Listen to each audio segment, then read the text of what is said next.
Yarinze ibyo kwizera. Muri make intambara Pawulo yarwanye ni intambara yo kwizera no gukiranuka. Ahantu tubyumve neza.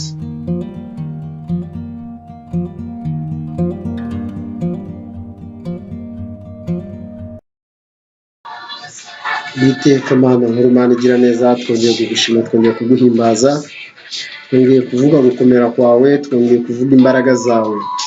Uwiteka, imbaraga zawe zirakomeye, imbaraga zawe zikiza ibirema, zigahumura impumyi. Uwiteka, zirukana abadayimoni. Ayiwe Kristu, imbaraga zawe zirakomeye, izina ryawe ririhariye mu yandi mazina yose. Ushimwe kandi uhabwe icyubahiro. Haba ari ku data, ahubwo reka izina ryawe ryogere hose. Izina ryawe ryamamare mu batakuzi n'abakuzi. Uwiteka Mwami Imana, ubwami bwawe buze mu bakuzi n'abatakuzi. Mwami Imana, cyane cyane abatakuzi bakumenye. Uwiteka Nyiringabo, ibyo ushaka bibeho hagati muri twebwe, hagati mubera hose. Uwiteka Mwami Imana, ndetse Mwami n'abandi batarakumenya bakumenye. Uwiteka babona impinduka. Data mwiza, icyubahiro kibi cyawe mu isi no mu ijuru, none n'iteka ryose. Amina. Yesu nashimwe bene data. Mbanje kubasuhuza mu izina rya Yesu Kristo.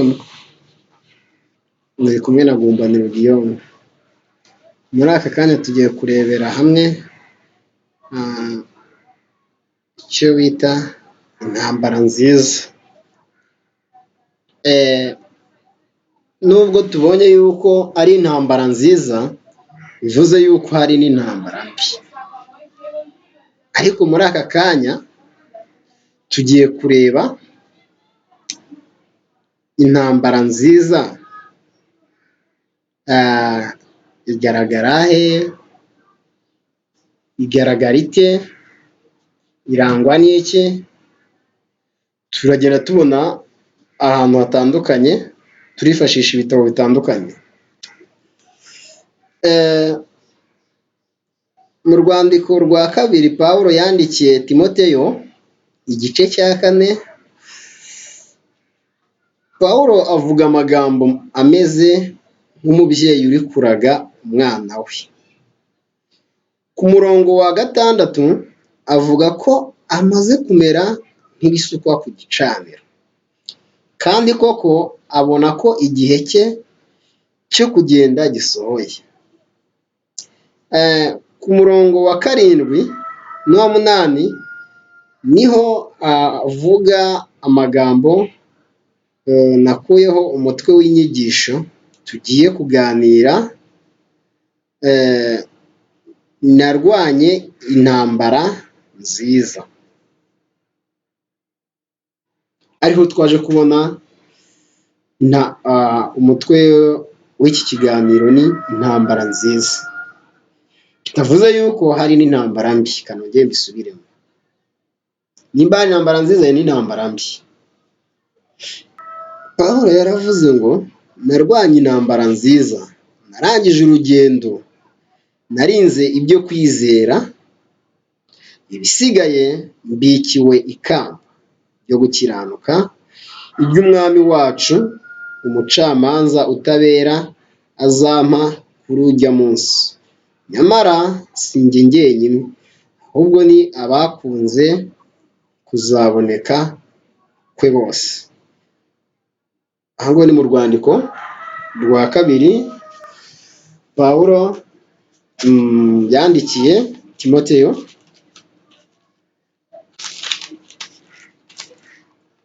ku murongo waho wa 7 n'uwa 8. Pawulo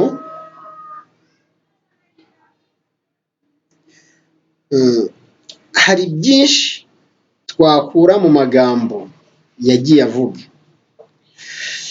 ariko igikomeye ni ukumva ko hari intambara nziza. Ubundi iyo twumvise intambara, akenshi duhita twumva ikintu kibi, aho abantu barwana bakica, bakicana, bagasenya, bakangiriza. Igihe twumva ko hari abahunga, abicwa n'inzara, ababura abana, ababyeyi cyangwa abo bashakanye n'inshuti n'abavandimwe muri rusange. Mbese kenshi intambara ikunze kujyana n'ibibi. None ni kuki umuntu nka Pawulo, umukozi w'Imana ukomeye, yavuga ko yarwanye intambara nziza? Ese bivuze ko hari intambara mbi n'intambara nziza? Mbere yo gusubiza ko hari intambara nziza n'intambara mbi, reka tubanze tumenye intambara Pawulo avuga yarwanye iyo ari yo. Intambara ya Pawulo turayibona mu rwandiko rwa kabiri Pawulo yandikiye Timoteyo, igice cya 4 guhera ku murongo waho wa mbere kugera ku wa 22. Ntaho Pawulo avuga ko yafashe inkota, icumu, umuheto cyangwa izindi ntwaro zakoreshwaga mu ntambara mu gihe cye. Pawulo ntabwo avuga niba hari abo yateranye nabo imigeri cyangwa ibipfunsi, ahubwo Pawulo uri ku musozo w'ubuzima bwe ari kubwira Timoteyo, umusore yabyaje ubutumwa, uko yakoze umurimo w'Imana.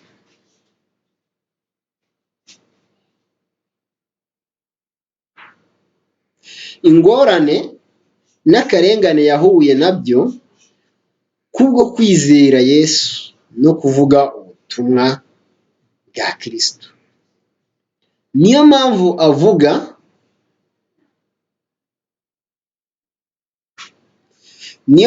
avuga ko yakiranutse kandi ko yarinze ibyo kwizera. Muri make, intambara Pawulo yarwanye ni intambara yo kwizera no gukiranuka. Ahantu tubyumve neza. Niyo mpamvu avuga ko yakiranutse kandi ko yarinze ibyo kwizera. Muri make, intambara Pawulo yarwanye ni intambara yo kwizera no gukiranuka. Kuba Pawulo yari ku rugamba rwo kwizera no gukiranuka, nibyo bituma intambara ye ayita intambara nziza, kuko yabonaga ku musozo wayo hari ibihembo ateganirijwe. Kandi turabizi no mu ntambara zo mu isi abantu barwana, hari abahabwa impeta z'ishimwe ku musozo w'intambara. Rero tudatinze, reka tuvuge ko hari intambara nziza n'intambara mbi. Intambara nziza n'intambara mbi. Habaho intambara nyinshi cyane. Ubu hari intambara zirwanirwa mu ikoranabuhanga, izo benshi tutamenya ariko zihitana abantu n'ibintu. Hari intambara z'amagambo kandi nazo zihitana abantu n'ibintu. Hari intambara hagati y'ibihugu cyangwa imitwe irwanya ibihugu. Hari intambara ziba hagati y'imiryango, amoko, uturere cyangwa amadini. Izo ntambara zose ntitwahita tuvuga ko ari mbi cyangwa nziza. Ikintu cy'ingenzi gishobora gutuma intambara iba mbi cyangwa nziza ni gitera mvuga aha si izina ry'umuntu, ahubwo ni igitera intambara. Mpamvu ituma intambara ibaho, igitera mvuga aha si izina ry'umuntu, ahubwo ni igitera intambara. Impamvu ituma intambara ibaho, ibindi bishobora gutuma intambara iba nziza cyangwa mbi, n'uburyo iyo ntambara irwanywa n'ibyo abantu barwanisha. Kuri Gitera hari imirongo myinshi yo muri Bibiliya yadufasha kumenya igitera intambara, ariko nahisemo umwe. Ese muri mwe intambara ziva he n'intonganya ziva he? Biva ku byo mwishimira bibi birwanira mu ngingo zanyu. Yakobo igice cya 4 ku murongo wa mbere.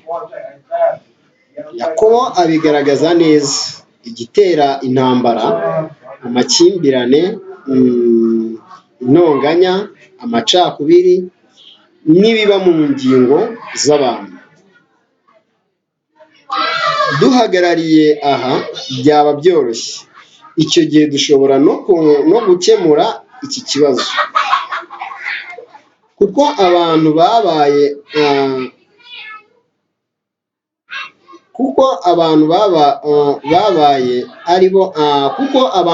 ari bo batera intambara. Byashoboka nuko twashaka uburyo bwo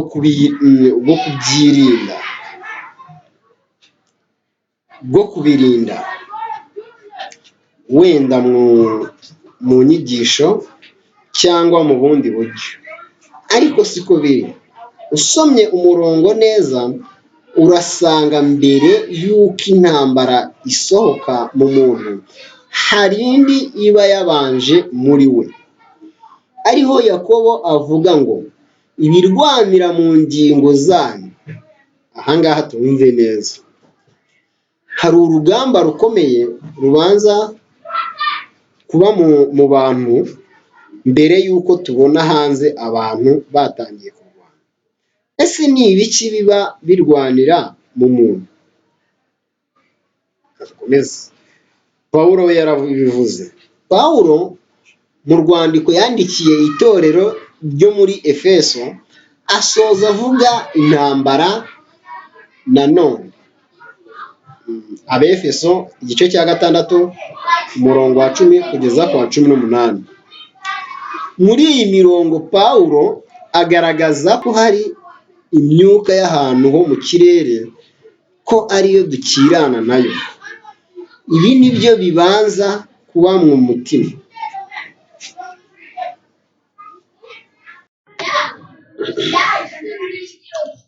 Hari imyuka ibiri ijya iganiriza umuntu. Iyo myuka ni iyi: umwuka w'Imana n'umwuka wa Satani. Bibiliya itwereka ko umwuka w'Imana utajya uruhanya n'abantu. Iyo wanze kumvira ibyo, wumvira Satani. Iyo wumviye Satani, ibiva muri wowe nibyo bibyara intambara. Niyo mpamvu Pawulo abwira abo muri Efeso ko bakwiye kumenya umwanzi nyawe.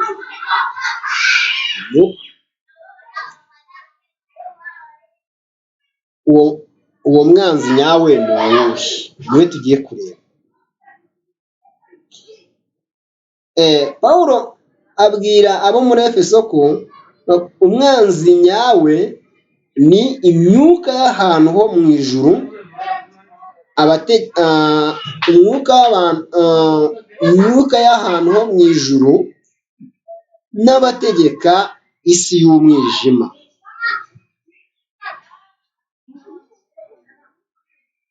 Pawulo arongera arababwira ati, abo ngabo ntibafite inyama n'amaraso.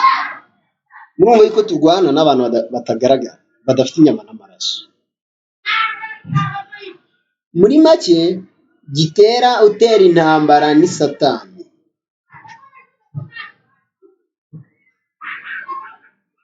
None niba Satani ari we utera intambara, ni gute uvuga ko hari intambara nziza?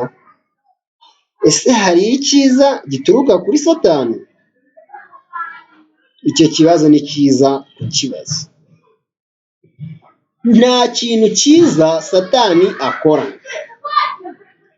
Akazi ke ni aka ngaka: kwica, kuyobya no gushaka abo azarimbukana nabo. Nabyumvishe? Ariko Pawulo nawe cyangwa nanjye, ibyo ndi kuvuga ntabwo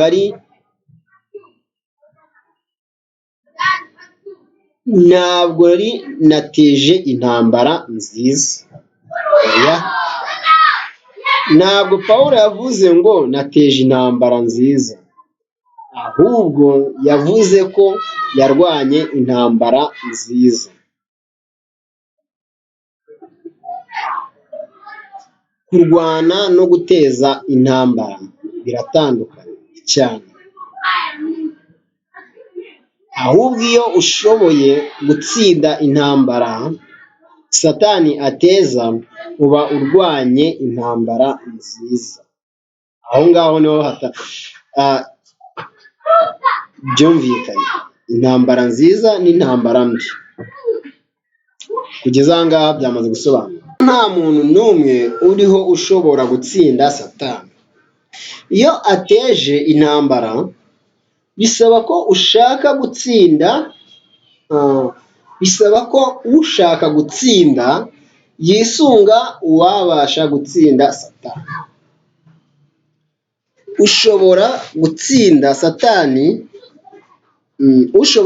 Satani n'umwe, ni Yesu Kristo. Niyo mpamvu Pawulo yavuze kwizera no gukiranuka. Aha ngaha ndizera ko byumvikanye.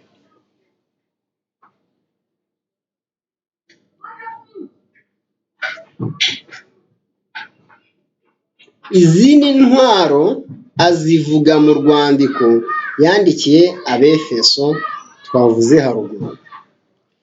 Twavuze ko ikindi gituma intambara iba mbi cyangwa nziza ari uburyo tuyirwana.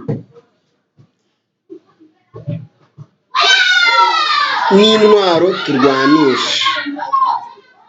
Uburyo butuma intambara iba nziza ni igihe turwana tuzi neza umwanzi ko atari umuntu ufite inyama n'amaraso, ahubwo ko ari Satani. Bivuze ko ari ukurwana intambara yo mu buryo bw'umwuka, atari ukurwana mu buryo bw'umubiri. Ariko Satani we yifuza ko dutsindwa mu rugamba rwo mu mitima, bityo kugira ngo aduhindure ibikoresho byo kurwanisha, yica, asahura abantu n'ibintu. Ikindi ntwaro turwanisha zishobora kwerekana ubwoko bw'intambara turi kurwana. Ntabwo abizera barwanisha ibi bikurikira: ibitutsi, gutesha agaciro, gusuzugura, ingumi, imigeri, amacumu, imbunda n'izindi ntwaro tubona abantu barwanisha. Oya, ahubwo abizera barwanisha ibi bikurikira: ukuri, gukiranuka, ubutumwa bwiza, kwizera, agakiza, ijambo ry'Imana no gusengesha umwuka iteka. Aha ngaha byasobanutse. Tubonye ibyo tudakwiye kurwanisha n'ibyo dukwiye kurwanisha.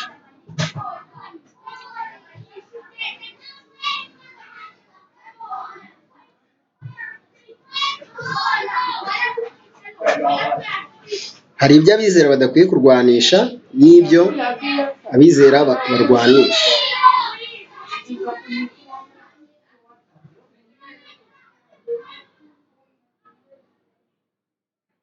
umuntu wese uri ku rugamba afite izi ntwaro, uwo ari kurwana intambara nziza kandi ntabwo azatsinda.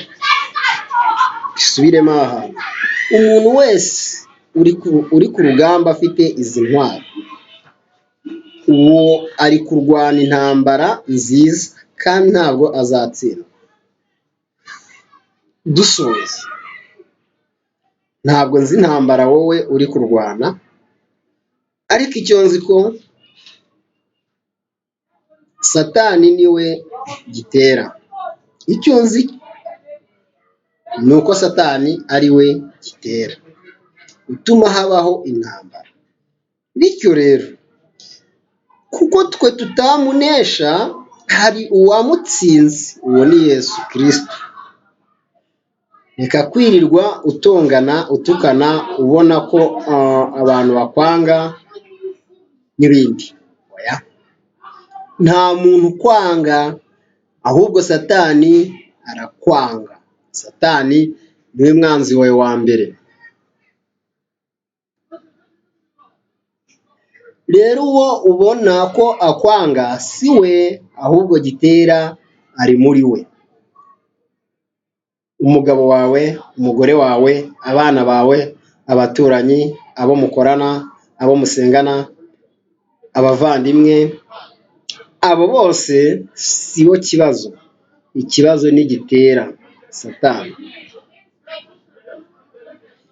Intambara nziza ni ukumenya uwo turwana nawe, tukamenya uburyo dukwiye kurwana nawe n'intwaro zamutsinda. Murakoze. Ubuntu bw'Umwami wacu Yesu Kristo bubane namwe. Amen.